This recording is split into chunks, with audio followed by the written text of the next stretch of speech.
Yeah. Look, you know how to play. What's up? Episode 36 of Hit Me Again. Seth Sopel and Colton Molesky holding down the fort. And Colton, odd thing going on here this weekend. There is literally nothing in the sports world that is happening. So I guess we're just going to talk about some Netflix shows that we can watch because there's literally nothing going on in the sports world this weekend.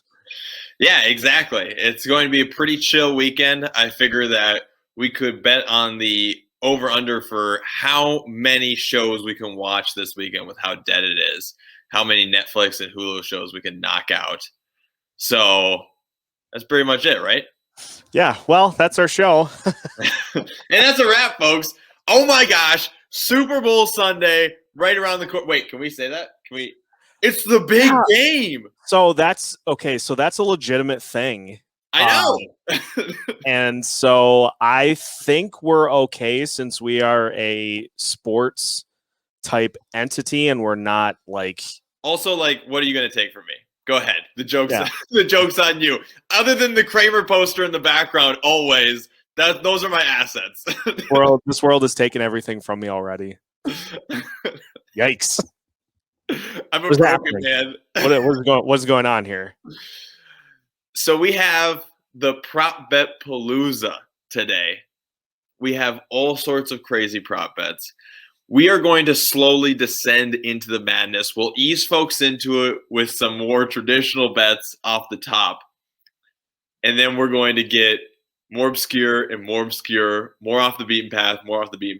And it's going to be beautiful. This is my favorite time of year. Step aside Christmas. Get out of here my birthday.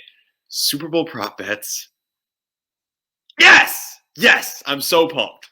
And one of the greatest sports viewing moments in my entire life. Oh no, don't talk about this. Was us watching the Super Bowl. What was that? Was that 2 years ago or 3 years ago already? Technically 3, because that was 28, or no, that was the 2018 season. 2019 it was played in because that was the Rams Patriots Super Bowl. Yeah, so a couple of years ago. Watching Gladys Knight, and we both had the under on the national anthem. And so we're looking at the time and we're just like, this is great. We're gonna clock into this like 10 seconds under time. And then she goes back and repeats. She doubles up. And I just, at that point, I remember just sitting there like she's not. And sure enough, she did, and she came in overtime. Shameful. Which is technically a loss for if you had the under. Because if you start it over, then that means that you're disqualified. Yeah. According to most books, I should say, because it's not a hard and fast rule for every sports book. Yeah, and I lost $4,300 on that, so that was fun. Never the same. Never the same. Should we start there? With Super Bowl bets? Sure. By the way, if we're recapping greatest Super Bowl travesties of all time, yours truly, Panthers Broncos, had Peyton Manning to have the first turnover of the game because old noodle arm Peyton Manning, I thought, you know what, this is a good Panther defense. You got guys like Josh Norman, solid secondary. They had a great pass rush that year. He's going to be the one. He's going to float something short, get the turnover. Psych. It was Cam Newton watching as Von Miller sacked his MVP arms to get the first turnover of that game. Crushing defeat. Yeah, it turns out that we thought Peyton Manning was going to turn the ball over first. Turns out Cam Newton just never stopped turning the ball over. For some of us, not great. It's like the movie Rounders. You don't always remember the wins, but you remember every loss. Boy, do I have a memory. You want to hear my favorite memories? Of course, watching my team compete in the Super Bowl. Yes. Oh, I'm sorry. I have yet to have that happen. Oh, it's sad. It's sad And- when you talk about and your we're team. And we're sad now. It's a sad story. All right, so let's talk about. We have Eric Church to sing this year. Jasmine Sullivan, Eric Church. The over/under. I'm looking at OddsShark right now. Is at 1 minute 59 seconds. The over's even. The under is 140. It's minus 140. Excuse me. I always want to go over, just because the tendency for a lot of artists is to expound on the moment, right? This is going to be a chance for them to have the most views per one song in their entire career, right? They're never going to have a moment like this where people actually watch, not listen, but watch them sing just one song. There's not a time like this ever in their career where more people are going to watch just one song. That said, 2 minutes is a lot longer than you think on the anthem. 2 minutes is a lot longer. You're having to stretch at least 3 different pieces of the anthem to hit that 2 minute, because usually you get about 2/3 of the way through, and I've done this enough to where you're sitting at about, unless you stretch something in the first piece of that song, you're sitting at probably 120, and you're 2/3 of the way through, and you're kind of hosed. Yeah, 2/3, but 3/4 of the way through, and you're sitting at 120. I don't know. I tried to find some Eric Church. I found one on YouTube. I believe it was him that went for like 140. It's going to be that 20 seconds is going to be hard to stretch. as a fan of Eric Church, he tends to have his songs tend to be faster and shorter. So I think I would have no problem taking the under here. And I guess if I'm wrong, I'm wrong. But like 159. You have listened to a lot more Eric Church than I have. Yeah, he has a bunch of songs that are, I don't know why, I don't know how this is related, but he has a bunch of songs that are under 3 minutes. And you think the average song length at like 3 minutes for the typical artist. He has a lot of songs that check in under that. So you take it and you shrink it down to, 2 minutes for that anthem. I feel like he's going to be under that too. I've been burned by this stupid anthem bet so many times. Okay, so the OddsShark says the national anthem average length is 1 minute 55 seconds for since Super Bowl 40. 1 minute 55 seconds is the average anthem length since Super Bowl 40. So you're asking for 20 more seconds if you're going off the average. It's a lot of time. Man, Gladys Knight would have had to redo that final stanza like 3 times. All right, let's go under.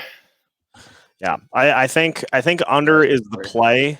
I just feel like if it goes over, it's going to be some like crazy happenstance, like Eric Church drops his guitar, or somebody runs. That would be pretty funny. Somebody runs up on the stage. So if that happens, that counts, right? I would say yes, because and I again, feel like it does. We got hosed by this the last time because it should have been a disqualification with the restart. But I would say it still counts because you haven't restarted the song. Yes. The reason that triggered the restart in the 2018 situation was specifically because she sang a verse twice. And so that naturally extended. So it goes from the last stanza of when she technically should have been finishing the song. And so when she restarted that verse, that's when the time stops. If you drop your guitar and then you just keep plowing through it, technically you're still on the same song. Very true. I don't know if I'm crazy, but I don't know how much I want to put a ton of money on somebody dropping a guitar to make my bed. Let's get to some of the more traditional stuff. I want to ask you, what has to happen for a non-quarterback to win the MVP? Because this was my tease to this week from last week, right? Was the natural hedge seems to be load up on the Chiefs minus 165 on the money line, hedge with the plus 200 on Brady MVP because of the Bucs win. Feels like a lifetime achievement award for Brady to get that MVP. What has to happen? Give me a scenario for a different player to win the MVP. I have two. Because if it's not Brady, it's Chiefs winning the Super Bowl and Mahomes wins it. I have two scenarios, and they're both two syllables. Alien invasion. Oh, boy. Meteor crash. It's Kelsey not going to happen. It's not Kelsey going is to minus happen. 1,000. What kind of game? Because he is the safety blanket for Mahomes. What kind? He has to have 15 catches for 200 yards and 3 touchdowns, something insane like that. He has to have the game Tyreek Hill had against the Buccaneers the last time these two teams played. 16 catches for 267 and a couple of scores. Some just outrageous performance. It has to be that, plus Mahomes has to have a really bad quarter. Because even in that game, Mahomes had over 400 yards, wasn't it? And he had, I think it was 4 touchdowns in that game, I believe, if memory serves, something like that. But anyways, Mahomes had a monster game. In that, if that game happened in the Super Bowl, I think somehow Mahomes still wins the MVP. Because after that first half, Tyreek Hill was pretty quiet because they finally started double covering him, which took way too long to happen. So it would have to be that game for Tyreek Hill, and Mahomes has a third quarter where he throws 2 wonky interceptions or something like that.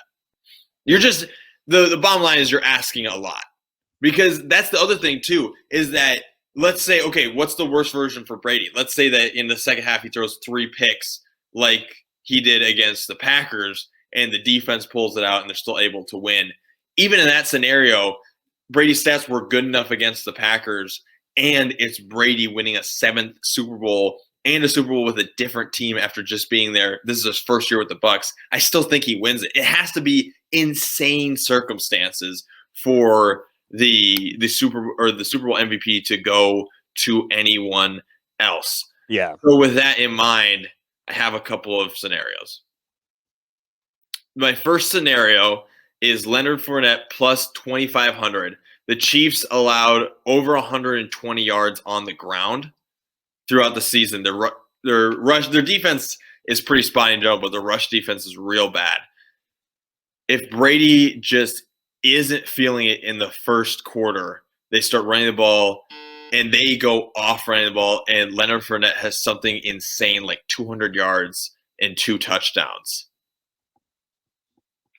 Something like that, where Brady only has 190 passing yards and a touchdown and a pick. And Leonard Fournette, they just run the ball through him. There's one scenario. Here's my other scenario. Shaq Barrett plus 4,500. Shaq Barrett had 3 sacks against the Packers. Now, we know that Fisher is injured, and he's still out for this game, correct? Yes. I believe he's still out for this game. Intern, check that for me. So, Shaq Barrett goes nuts. He has 5.5 sacks, a forced fumble in this game, a recovered fumble. And it's a really low-scoring game. It's like the Rams-Patriots game.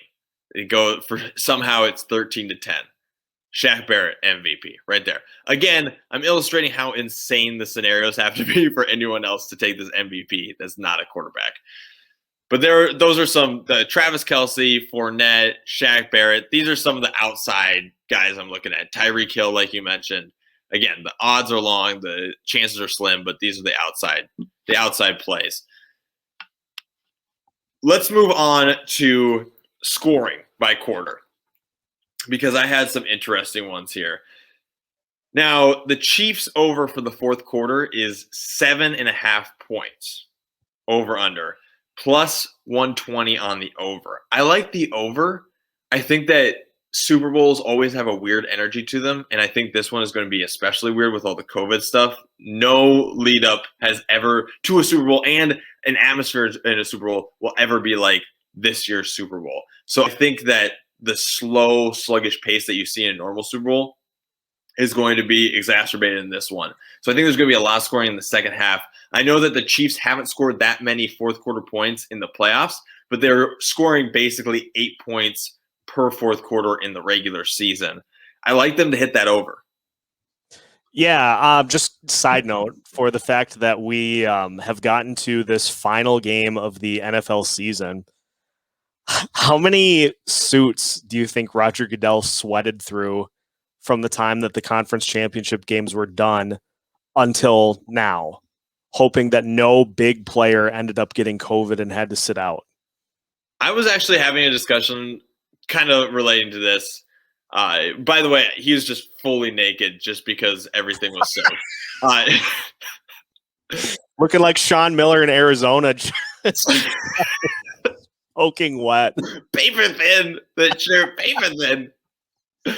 So, you know the whole COVID scare with the haircuts that the Chiefs had in their locker room? Did you see this with Adam Schefter? Was that the tweet making the rounds of the guy that had like half of his? So this barber, he got tested 5 times for COVID, negative all the times. He's cutting guys' hair, and he's halfway through one of the linemen whose name is escaping me, his head. He cuts DeMarcus Robinson's hair. He's cutting guys' hair. Patrick Mahomes is in line. There's like 20 guys in line, and they rush in, grab him, pull him out because the last test that he took before he went into the facility came back positive. How crazy is that? He was like 20 guys or less away from cutting Patrick Mahomes' hair, and he had COVID. If I'm the Chiefs, I'm not going to lie to you. If I'm the Chiefs and he had cut Patrick Mahomes' hair and came back positive, I flunk everyone else's tests, so they have to postpone. I literally flunked the entire roster and the practice squad tests, so they have to postpone the Super Bowl because they're not playing without Patrick Mahomes. No, dear God, no. Anyways, I'm taking the over for fourth quarter points. Also, here's a couple that I thought you would like. First, at minus 155, neither team leads every quarter. That's an easy one, right? There's going to be lead changes. It's the Super Bowl. Another one, fourth quarter lead change, plus 180. So if we're thinking this is a close scoring game and they're going to pick up scoring in the second half, a lead change in the fourth quarter, plus 180. I think so. I like it. I think that works.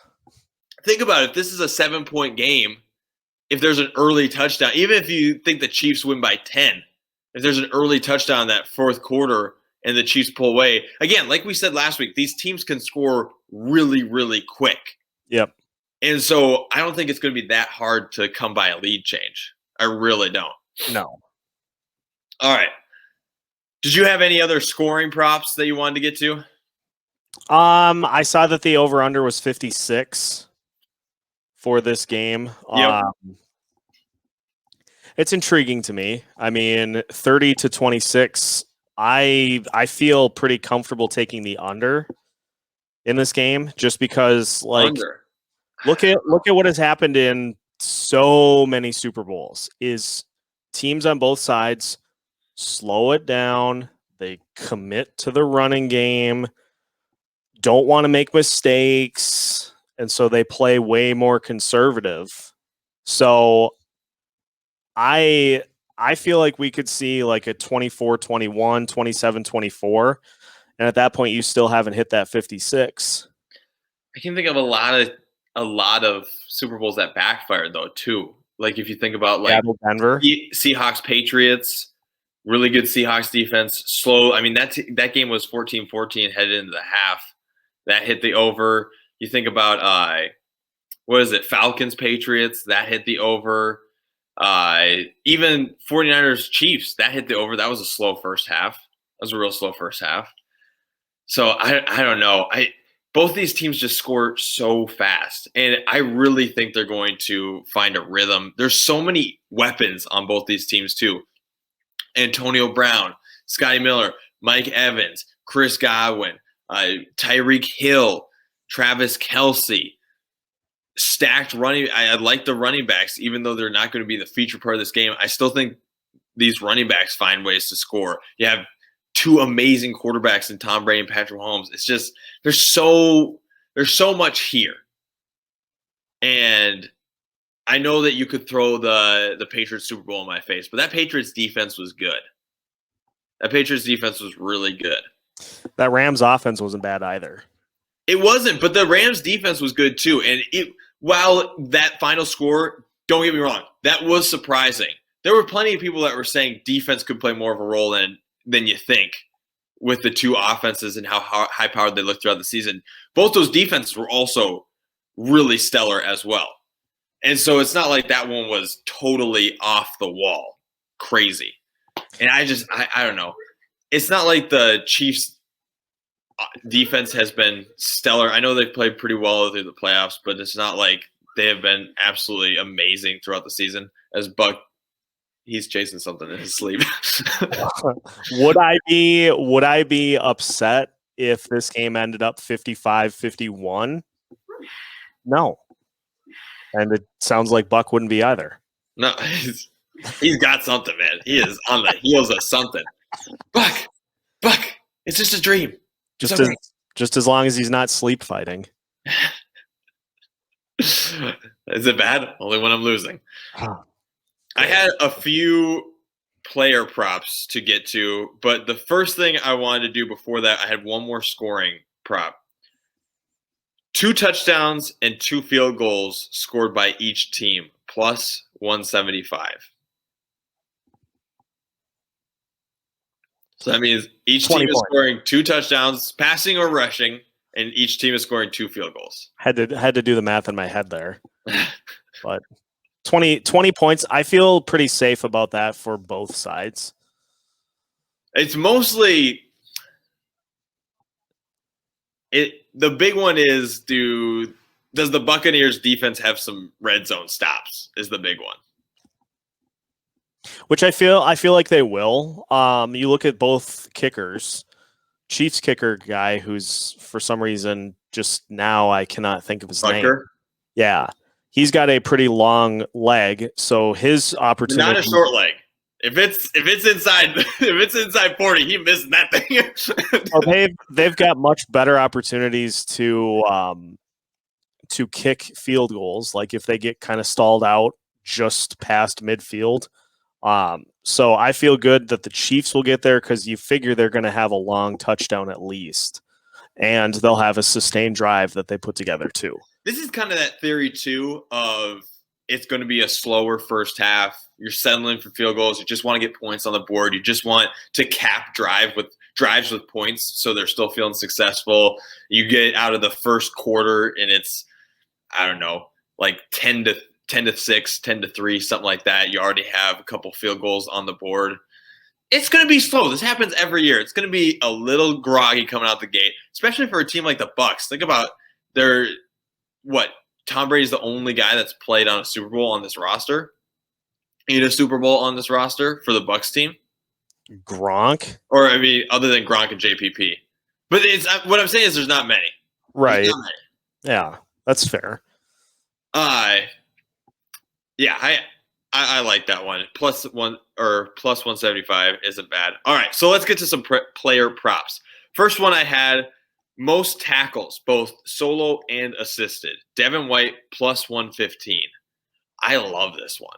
He's going to be not only is he going to be patrolling the middle of the field a lot, but I think he's going to get Kelsey's number a lot, especially in that second half. And so I think that there's going to be a bunch of completions to Kelsey, which means he's going to have to make some tackles. Yeah, I mean, I would not be shocked if he ended up with 15 tackles. That's quite a day. But I wouldn't be shocked though. He's going to be flying all over the field. When I play Madden, their players on the other team routinely end up with 25 to 30 tackles solo. You're right. And Madden is a direct correlation to real life. Because I'm dominating time of possession like 95-5, so defense gets tired. Here's one for you. Barrett, first sack, plus 400. Chiefs O-line is a little iffy. And you got to think that JPP and Sue draw most of the attention on that defensive line. Well, and Vaitai is back too. I was going to try to pronounce his first name, but good luck with that. I still like Barrett coming in hot off that Packers game. Well, that's what I'm saying too. Is like you've got Vaitai, you've got JPP, you've got Ndamukong Suh. So those guys are going to draw some attention, and so then those linebackers coming off the edge, that's where you feast. I've got some weird ones to hit you with. Do you have any regular type prop bets? I like when you go kind of more obscure with like this player will score first for this team and this player will score next for the other team. I was sorry to see that one not hit in the NFC Championship game, but we can't be perfect.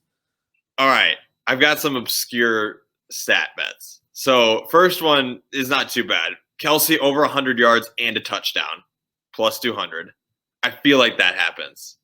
Just the way he's been hot, not only this year, but in the playoffs, he's been the go-to guy. Tons of targets. Next one. Mahomes and Tom Brady both pass over 250 yards, and Mahomes rushes for a touchdown, plus 450. That might happen at the half. I really like this one. Because, again, you can pass on these secondaries. And I think that the Bucs secondary is a little underrated, actually, but you can pass on these secondaries. So I really like this one. Mostly it's just the Mahomes rushing touchdown, which, I mean, how much are we buying into the turf toe? He looked really good in the conference championship. Well, now that he's had 2 full weeks to heal it, like he was walking around in an air cast for that thing. Or whatever you do. Treatment after treatment. Yeah. Just getting needles jabbed into the bottom of his foot. Just like it's his day job. I think he'll be fine. Unless Ndamukong Suh goes for his legs and re-aggravates it. Well, that's fair. Wouldn't be the first time. Fournette and Hill scored 2 touchdowns each, plus 3,500. Hear me out for this one. Again, we've already covered the Chiefs' rushing defense, not great. And there's a chance where instead of Hill, Kelsey is actually the one that's double covered at some point in this game, freeing up Hill. And what you need is Fournette to have a solid run like he had against the Packers. And I think that gets him a touchdown. And then all you need is a pass to go long but not in. You need a deep shot that puts them inside the 5. Mike Evans. And I think he just plows in for a second score. Honestly, is it crazy that I'm a little more worried? Because I think they'll drive the ball. I think they'll have no problem driving the ball. Mm-hmm. And so those red zone touches, Fournette's going to get a lot of those red zone touches. I might be a little more worried about Hill because I feel like Kelsey might get more looks than Hill in the red zone. Well, because, I mean, as crazy as that sounds, the Buccaneers would be crazy to go with the same thing that they did against Tyreek Hill the first time these two teams played, right? Which was to say really nothing. Like, they're going to have to do something to try to slow him down. Whether that be a double team or a triple team, or 7 players in the backfields or in the back of the defense just swarmed around him at all times. Yeah, might not be a bad idea. All right, Or just rush one and just send 10 players back and say, all right, you all guard Tyreek Hill. And then he still gets a catch somehow. It's time to get a little more off the beaten path here. What will be mentioned first? Tom Brady's 10th Super Bowl at minus 190 or Tom Brady's age at plus 145? Oh, it 100. Okay. These are going to happen in the same sentence. But what do you mention first? 43-year-old Tom Brady in search of his blank. That was a poorly constructed Mad Lib. But it's going to be 43-year-old. Well, that's it for Hit Me Again, folks. 43-year-old Tom Brady playing in his 10th Super Bowl. I have done enough of this to know that is how Jim Nantz is going to construct the sentence. I think that its 10th Super Bowl comes right in when they introduce the offenses. And it's alrighty, the big storyline this week, Tom Brady starting quarterback in his 10th Super Bowl. And what can he do against this Chiefs team? Something like that, No, you are not right with this. It's going to be the age first. Again, it's not the lead up. It's not the pregame. It has to be during game coverage. Yeah, that's what I'm saying. I know how this is going to play out. Buccaneers with the ball. Jim Nantz is going to say 43-year-old Tom Brady playing in his 10th Super Bowl. Tony, he's something, isn't he? Here's what you're not accounting for. Is if they mention his age too much in the pre-game broadcast, then they're going to go to 10th Super Bowl right away. Because they're going to, first of all, let's establish they're going to bring both of these up a lot. They're going to bring both of these up a lot. I can agree with you on that, but you and I are just going to be on opposite sides of this. I really think it's the pendulum swing, though, right? Where you mention one a lot during the pregame, so you feel like you have to bring up the other when the offense takes the field for the first time, right? And so really, the way I look at it is you're betting which one they mention more in pregame. So when the offense takes the field first, they bring it up right away, the other right away. You know what I'm saying? Does that make sense? It does, but... And I'm telling you, I really feel like they mention his age more in pregame, which means that when they take the field first, they're going to be like, all right. Because, again, it's that first drive, so it's going to be at most 10 minutes into the game. So, yeah, dude, this is not good for our podcast listeners when you're writing me notes. We don't have a transcript for them. Say that for a sec. Again, I really feel like they're going to bring up his age a lot in the pregame, which means the first time he takes the field, they're gonna say, and taking the field, the Bucs offense with Tom Brady. He's taken the field in his 10th Super Bowl. This is the 10th time he's leaving an offense in a Super Bowl. How crazy is that, Tony? I think it is 190. I'm taking it. I'm biting down. Tom Brady in his age 43, his first season with the Bucs. Tony, he's done it all. What more is there for Tom Brady? This is going to be an elite listen for this first quarter. Oh, this could end a friendship. We're going there with that, huh? No, I can't wait to be right about this. Another one that I like a lot. Will there be a flea flicker attempted in this game? Yes, plus 175. No, minus 260. I love this one because for starters, we've seen this a lot in Tom Brady's playoff career. And also Andy Reid is is he the Mad Hatter of the NFL? Has he taken Les Miles' title as the Mad Hatter to the NFL? Andy Reid is the crazy drunk uncle that just has all of these just insane stories. And then you actually see one play out in public and you're like, wow, he wasn't lying all this time. He's actually done these things. So yes, there's gonna be some stuff that happens in this game that I don't think anybody is prepared for. I'm kind of shocked just knowing that Andy Reid will try literally anything on the call sheet. I'm kind of surprised it's plus 175. Stealing money. I don't know. It's I like it. I like it. All right. I had. Oh, here's the other one. Will a football be used as a prop? Yes, plus 375. No, minus 6,000. Okay, so feel free to call me crazy, but I get a weird sense that if a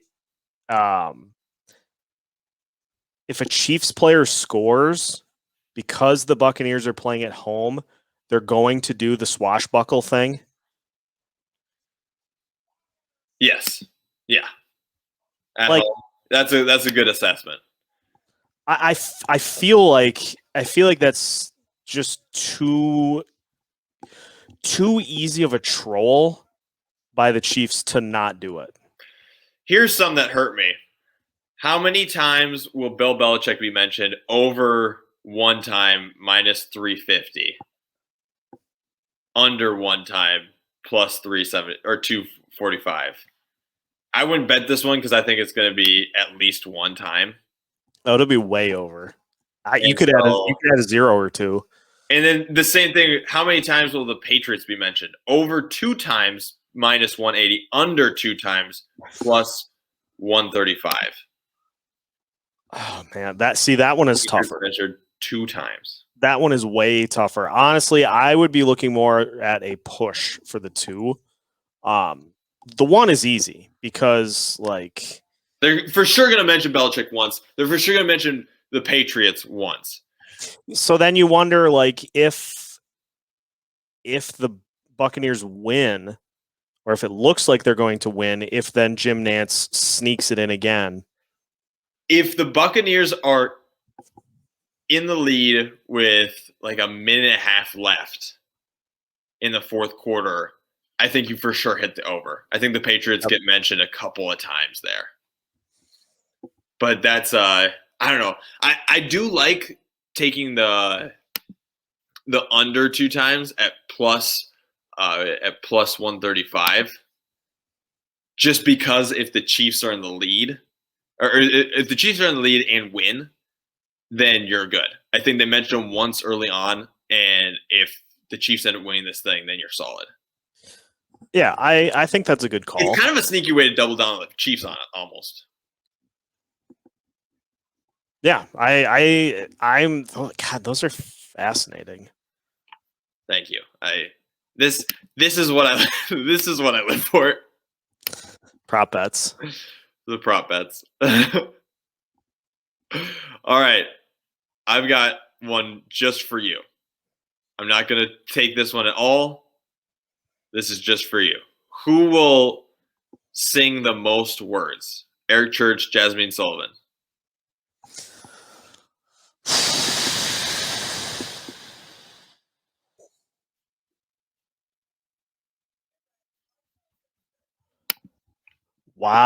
Wow. I'm going to say Eric Church because I feel like they'll duet a bunch of it, and I feel like Eric Church will start and finish it. I feel like, I don't know. I really don't listen to these. Don't listen to either, so I guess I can't. Yeah, you just look He would be considered the bigger star, though, wouldn't he? Oh, for 100%. Which is why I think then he'll be the one that starts it. They'll bring her Take the in lead and close it out. Yeah, I think that's a safe assumption. All right. It's time. It's time. It's time for the cross-sport prop bets. These are the last ones I have. And then we will call it a day. Here's what I got. The first one. Chris Paul made free throws against Tom Brady rushing attempts. Minus 2.5 in favor of Chris Paul.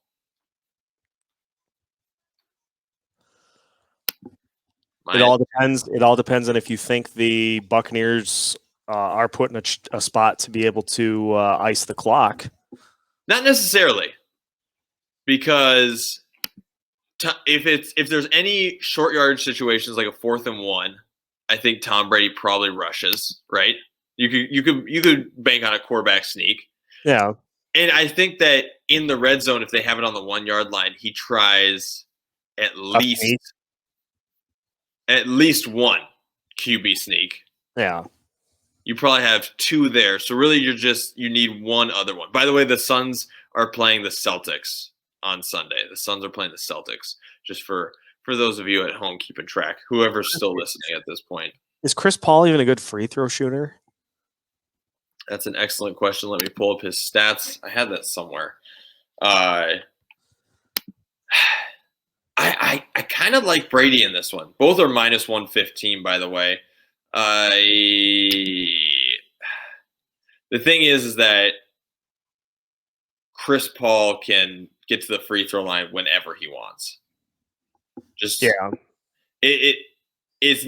not hard for him to get there. So I know that it's made free throws, but it's not that hard. Oh, speak for yourself, I guess. This is the point guard. Oh, please. D'Angelo Russell is the point guard. Wow. Really? I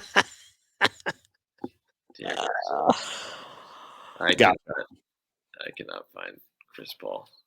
This is not a good look for me. It's not a stat that we needed. It was just out of genuine curiosity. All right, I'm going to move on and keep looking for this. Dear Lord, why is the NBA stats page so difficult to maneuver? Is there a reason for that? Do you want the polite answer or do you want the honest answer? I want the honest answer. Because they don't care about the fans that look at it. This is absolutely ridiculous. Here we go. The NBA stat page may be ass. It definitely is ass. Why the hell? Here we go. Now we're cooking with steam. I apologize to the listener.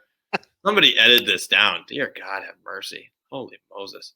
Buck. All right. So this year he is averaging 3 field goal attempts or 3 free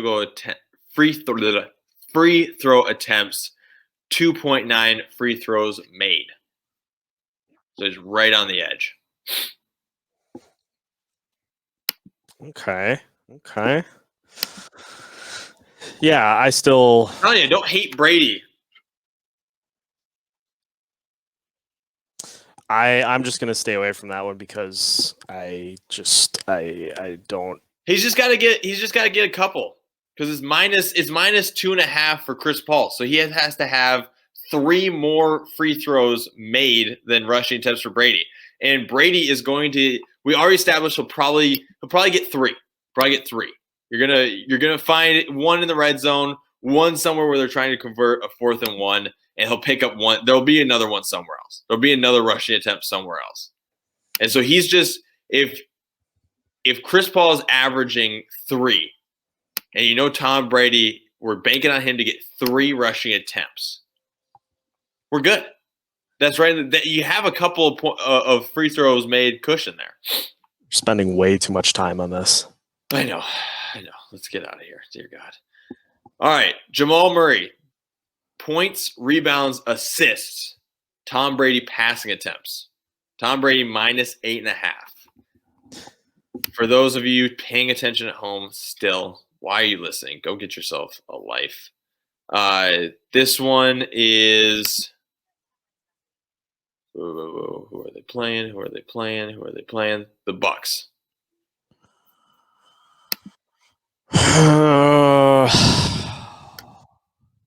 What are his season averages? Again, we're going to end up spending way too much time on this one, too. It's a simple question. A baby can answer it. Jamal Murray is averaging 18.9 points per game, 4 rebounds per game, 4.4 assists per game. And it was pass attempts for Brady. Yes, pass attempts. Yeah. I think I'd go with Tom. How many pass attempts do we think Brady has? 30? 32? I wouldn't be shocked if he ends up with 40 pass attempts. 40 pass attempts, and he has to have 9 more than Jamal Murray. 9 more than Jamal Murray. Okay, here's my problem. Here's my problem with this. Is that 2-6, 5 p.m. I think it doesn't specify. I'm looking, by the way, I'm getting these specific prop bets I'm getting on my bookie. The bet has to be is activated on Saturday. So my guess is that means that for some reason they don't have listed who they're playing against.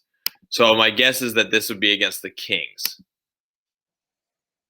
And the Kings defense is pretty terrible. Yeah, it's not great.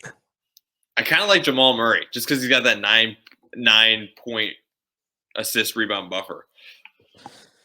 Yeah, now that you put it that way, I think that is the appropriate way to go.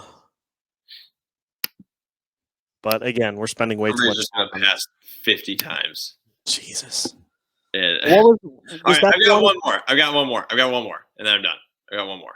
Jamal Murray made 3-point shots. Patrick Mahomes touchdown passes. It's at a pick'em. -140 Patrick Mahomes, +110 Jamal Murray. For Jamal Murray made 3-point attempts. Again, this is at the Kings. He is averaging 2.1 made 3-pointers a game. 2.1 made 3-pointers a game. And this is a pick'em. So they have to win straight up. So you're saying you probably need 3 touchdown passes from Mahomes. Yeah. Am I crazy by saying I think you just have to go with the volume play and go with Murray?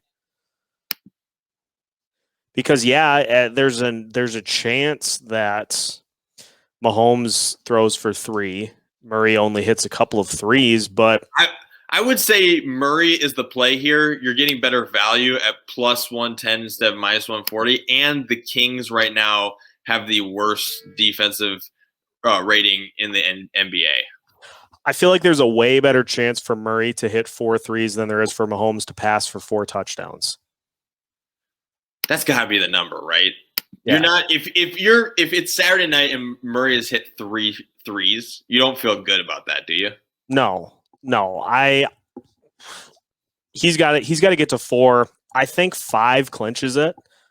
I would feel really good about 4. Yes, I think 5 clinches because it's passing touchdowns. It's not just touchdowns. Yeah, but if he hits like 2 or 1, then the you are so hosed if he hits 1. Yeah, the P scale is like you have to buy a new couch.